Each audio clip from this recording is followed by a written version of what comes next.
નમસ્કાર મિત્રો દેશ અને દુનિયાના સુપરફાસ્ટ સમાચારમાં તમારું સ્વાગત છે। 2025માં પૃથ્વી પર મોટા સંકટની શક્યતા।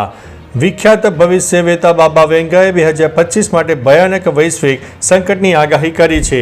પ્રાકૃતિક આપત્તિ, યુદ્ધ અથવા આર્થિક મોંઘવારી જેવી ઘટનાઓનો ખતરો હવે વ્યક્ત કર્યો છે।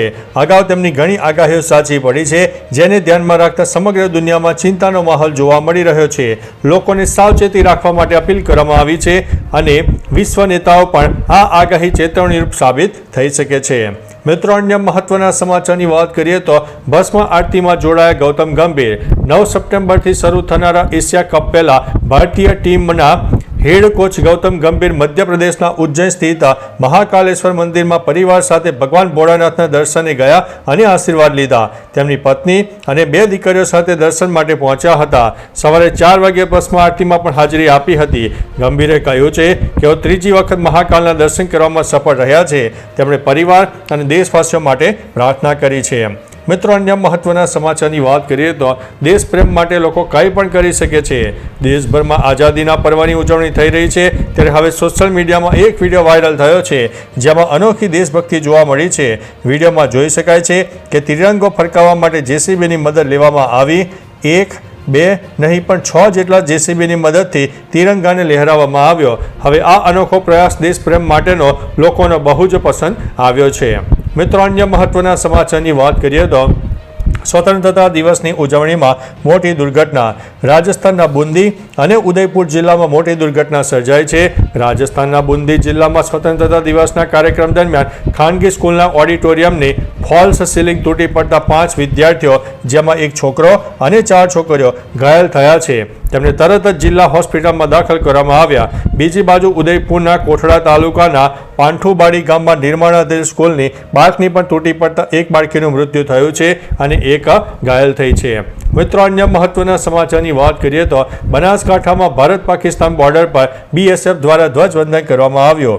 બનાસકાંઠાના નડાબેટ ખાતે ભારત પાકિસ્તાન બોર્ડર પર સ્વતંત્રતા પર્વની ઉજવણી કરાઈ, જેમાં BSFના IG અભિષેકે પાઠકે રાષ્ટ્રધ્વજ ફરકાવ્યો હતો। સ્વતંત્રતા પર્વ નિમિત્તે વિવિધ સાંસ્કૃતિક અને દેશભક્તિ કાર્યક્રમોનું પણ આયોજન કરવામાં આવ્યું। ઓપરેશન સિંદૂર દરમિયાન BSFના જવાનોએ નોંધપાત્ર યોગદાન દરમિયાન BSFના જવાનોએ ખૂબ જ ઉત્કૃષ્ટ કામગીરી પણ કરી હતી। બોર્ડર પર દેશભક્તિના જુસ્સાથી વાતાવરણ ગુંજી ઉઠ્યું છે। મિત્રો, અન્ય મહત્વના સમાચારની વાત કરીએ તો 8 વર્ષ બાદ જમ્મુ કાશ્મીરમાં CMએ ત્રિરંગો ફરકાવ્યો। જમ્મુ કાશ્મીરમાં 8 વર્ષ બાદ કોઈ ચૂંટાયેલા CMએ સ્વતંત્રતા દિવસ પર ધ્વજવંદન કર્યું છે। CM ઉમર અબ્દુલ્લાએ શ્રીનગરમાં રાષ્ટ્રીય ધ્વજ ફરકાવ્યો અને સમારોહનું અધ્યક્ષ પદ સંભાળનાર પ્રથમ CM બન્યા છે। 2017માં મહેબૂબા મુફ્તી બાદ આ પહેલી ઘટના છે। 2018માં PDP ભાજપ ગઠબંધન તૂટ્યા બાદ રાજ્યમાં રાજ્યપાલ અને પછી રાષ્ટ્રપતિ શાસન લાગુ રહ્યું હતું। 2020થી 2024 દરમિયાન ઉપરાજ્યપાલ ધ્વજવંદન કરતા જોવા મળ્યા હતા। મિત્રો, અન્ય મહત્વના સમાચારની વાત કરીએ તો વિરામ બાદ વરસાદની મોટી બેટિંગ સામે આવી છે। હવામાન વિભાગે રાજ્યના કેટલાક ભાગોમાં વરસાદની આગાહી કરી છે।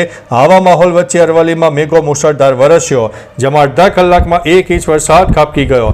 અરવલ્લીમાં મુશળધાર વરસાદ વરસતા રસ્તાઓ પાણીમાં ભરાઈ ગયા। ચારે બાજુ ઠંડક પ્રસરતા લોકોમાં કાળઝાળ ગરમીમાં રાહત મળી હતી। વરસાદથી પાકને જીવતદાન મળતા ખેડૂતોમાં ખુશીનો માહોલ જોવા મળ્યો હતો। મિત્રો, અન્ય મહત્વના સમાચારની વાત કરીએ તો લોકમેળામાં VIP કલ્ચર જોવા મળ્યું। રાજકોટનો લોકમેળો શાનદાર શરૂઆત સાથે વિવાદમાં ઘેરાયો છે। સામાન્ય નાગરિકોને રાઇડ્સની મજા લેવા ન મળી, જ્યારે પ્રભારી મંત્રી રાઘવજી પટેલે અને કલેક્ટર ઓમ પ્રકાશ શુક્લા સહિત VIPઓએ રાઇડ્સનો આનંદ માણ્યો, જેનાથી લોકોમાં નારાજગી ફેલાઈ છે। પોલીસ અને પ્રશાસને જણાવ્યું કે સુરક્ષા ચકાસણી બાદ જ રાઇડ ખુલશે। VIP કલ્ચરની વિઝ્યુઅલથી વિવાદ હવે ઊભો થયો છે।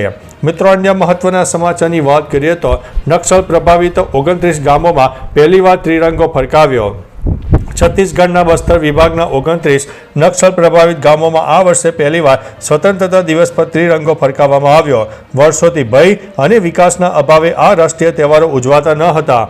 પોલીસ કેમ્પ, સુરક્ષા દળોની હાજરી અને નેલ્લાવાર યોજનાથી પરિસ્થિતિ બદલાઈ છે।